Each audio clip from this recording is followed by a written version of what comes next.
21 minutos. Bueno, agenda cultural. Sí. Porque ya estamos cerquita de algunas cosas y no las quiero dejar pasar. Bernardo, este sábado 18 de agosto de 17 a 19:30 horas, Café Literario Hojas al Viento, coordinado por Elida Bravo, va a ser en la Casa de la Cultura Belgrano y 25 de mayo. Y el lunes 20, desde las 12 horas, Marcos Paz Rock de gira en la plaza del barrio del Lucero a beneficio de la ONG Arriba los Pibes. Se presentan La Parda, Pueblo Inca y Fugitivos.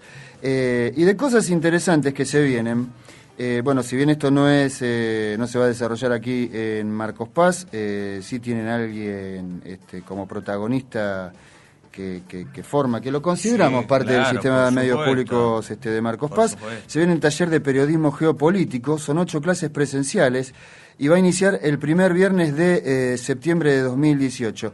Este taller va a estar a cargo de Modesto Emilio Guerrero, y para charlar acerca de los alcances, qué es lo que podemos debatir y charlar en este taller, estamos comunicados nada más ni nada menos que con Modesto Emilio Guerrero. Modesto, muy buenos días. Charly Escobar te saluda. ¿Cómo estás? Buenos días, Charly. ¿Cómo están ustedes? Estamos muy bien, Modesto, muy bien. Interesante la propuesta, Modesto.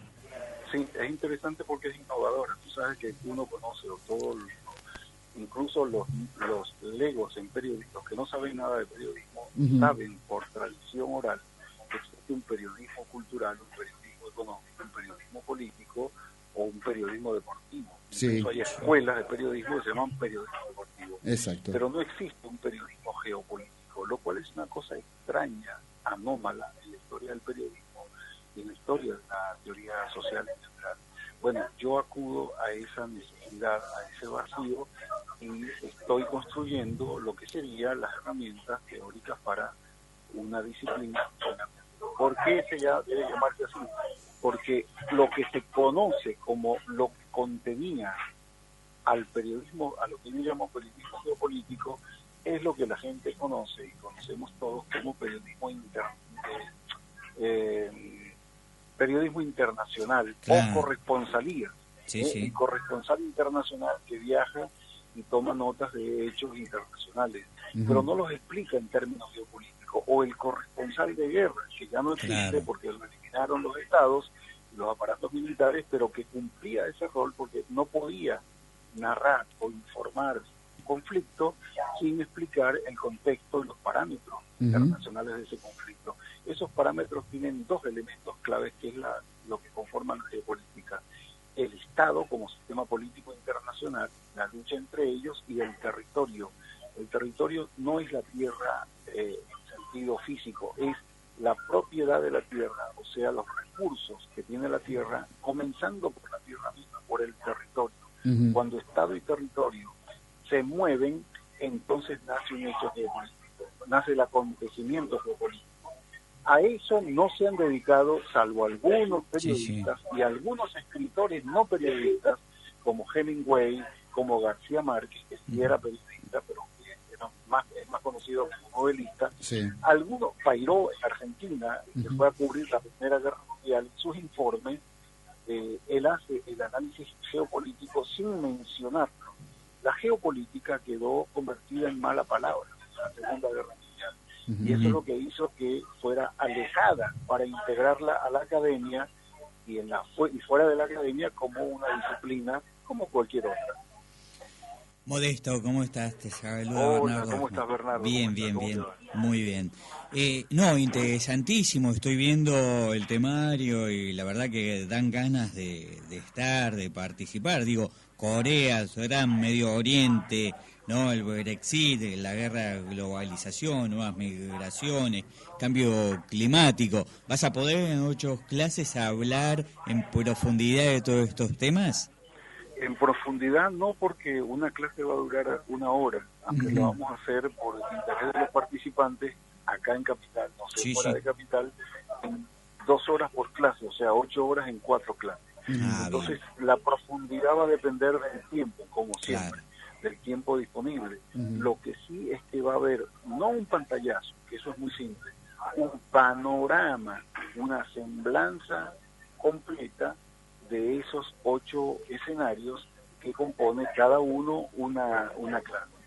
y el participante va a entrar con una idea general, mayor o menor, de la geopolítica y del periodismo geopolítico, y una idea completa de qué es el hecho, el acontecimiento geopolítico y cómo se hace periodismo geopolítico. Yo no voy a enseñar a redactar una nota geopolítica, porque eso no existe. La gramática es la misma para cualquier disciplina, pero sí puedo enseñar, por mi experiencia, a cómo abrevar, cómo observar, cómo pescar, cómo adivinar los elementos que componen un hecho geopolítico para luego narrarlos en términos gráficos a través de la palabra. Ahora, Modesto, oral o escrita. Sí, Modesto, porque vos decías los corresponsales, ¿no? Cuando tratan algún tema que sucede en otro país, en el ámbito internacional, no lo tratan desde la perspectiva geopolítica. ¿Por qué es esto? ¿Porque no saben cómo tratarlo o porque hay algún interés detrás para que esto no se entienda dentro de un contexto global o regional? Por las dos razones.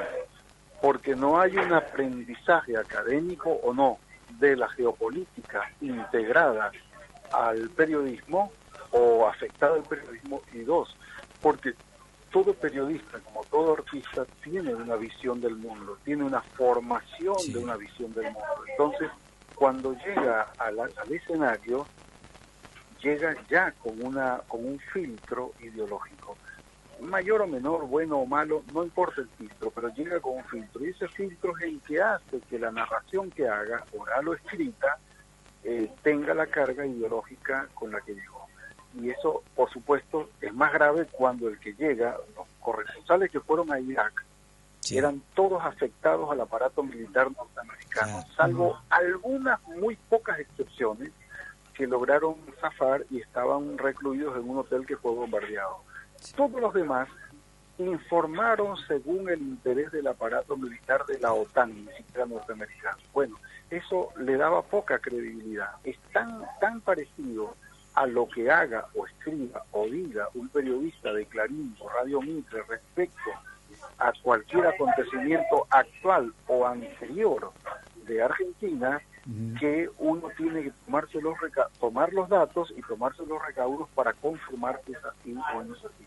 En la geopolítica es mayor porque actúan la economía internacional, la política internacional, el sistema mundial de estados, que es una especificidad internacional, las costumbres, tradiciones y trayectorias internacionales y los personajes internacionales.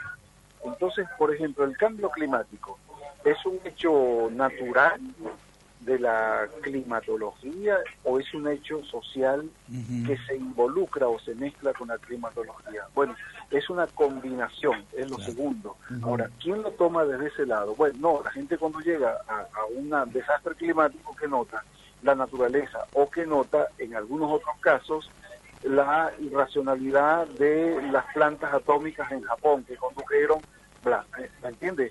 Cada hecho geopolítico es multisémico. Eso exige una rigurosidad superior, mayor, más exigente que la que exige una nota local o una nota nacional, porque son más los componentes que determinan su posible veracidad. Modesto, a ver, te consulto lo siguiente, a ver si estoy en lo cierto o no. Uno cuando quiere ver algo de geopolítica o por lo menos de temas internacionales, indefectiblemente tiene que poner RT, Telesur, o hay un canal francés muy interesante en la televisión digital abierta. En esos canales uno puede interpretar y ver geopolítica. ¿Es así para vos? ¿Y por qué acá no? Parcialmente es así, porque RT es del gobierno del Estado ruso, claro. Telesur es del gobierno del Estado venezolano y tres estados que son socios.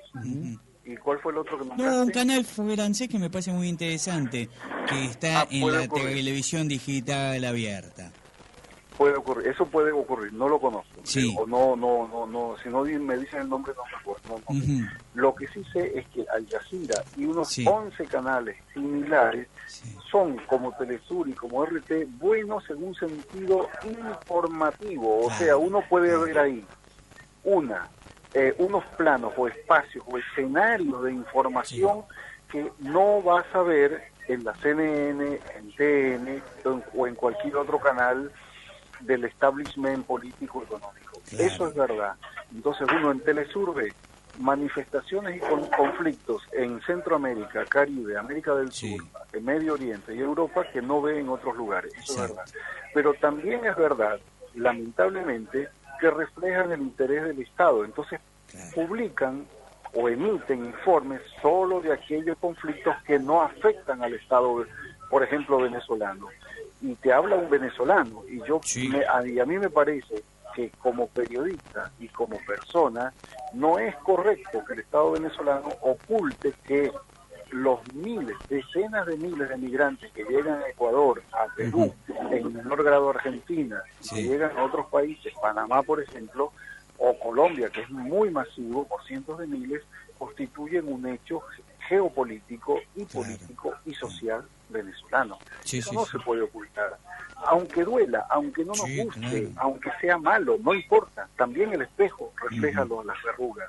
Y el periodismo es para eso, es para reflejar lo que ocurre.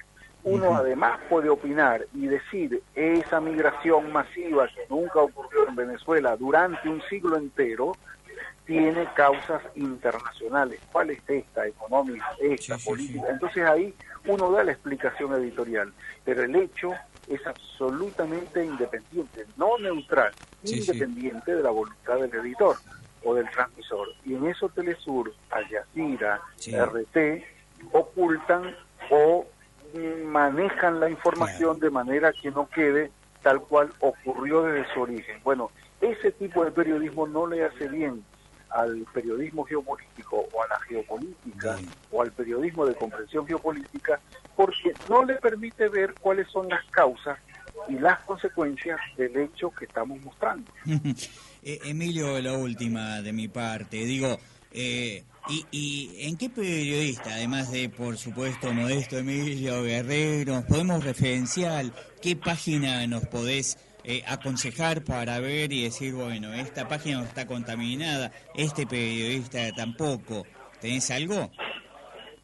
Sí, hay varias, no son muchas, pero hay varias. Una es Caos en la Red, por ejemplo. Otra es Rebelión. Otra es Aporrea. ¿Por qué esas tres? No es que no tengan errores. Aporrea, por ejemplo, es muy mala, que la venezolana es muy mala en titulares. Porque la mayoría de los muchachos no son periodistas, son militantes y han aprendido mucho de militancia y poco de periodismo. Entonces el periodismo, como la cocina, exige una técnica. Si tú mezclas mal los condimentos, te sale fea la comida. Bueno, lo mismo pasa con el periodismo, a eso no se puede escapar. Hacen muy malos titulares, pero ¿cuál es la virtud del periodismo de Aporrea, de Rebelión o de Caos en la Red? Que lo que ves ahí es democráticamente reflejo de la realidad. ¿Qué quiero decir? Que ahí ves la información y la opinión de gente contraria en sus objetivos políticos. Ves a la derecha opinando, si es que algunos opinan por ahí, la mayoría no se muestra por esos medios, o ves al gobierno opinando y ves a los críticos del gobierno, críticos de izquierda, no de derecha, también opinando. Y un gobierno siempre tiene críticos de izquierda y de derecha, cualquier gobierno, gobierno, el más puro. Si Mahatma Gandhi gobernara, también tendría críticos por izquierda y críticos por derecha, sobre todo por derecha. Lo que no se puede ocultar es la crítica, porque la crítica es parte de la realidad, indispensable de la realidad, como en toda ciencia. No hay ciencia sin crítica científica. Entonces, esos tres medios muestran las dos caras. ¿Entiendes? No las tres, pues la tres sería la derecha. La derecha tiene sus miles de medios propios para expresarse, pero la izquierda no tiene medios. Entonces, los luchadores no tienen medios, y esos medios y esa información está reflejada en Correa, en Caos en la Red, en Rebelión, y ahí lo puedes ver. Entonces, yo, por ejemplo, a veces me surto de informes para ADN, que los tomo de estos 3 medios, porque vienen en bruto, o en forma no original, pues siempre hay un tratamiento, pero vienen tal cual ocurrieron, con muy poca modificación. Yo le agrego, le pongo contexto, o le pongo una introducción, y sirve, porque el dato es absolutamente asexual. El dato, la opinión no.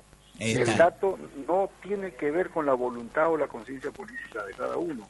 La opinión sí, si no, no sirve como opinión. Bueno, esos 3.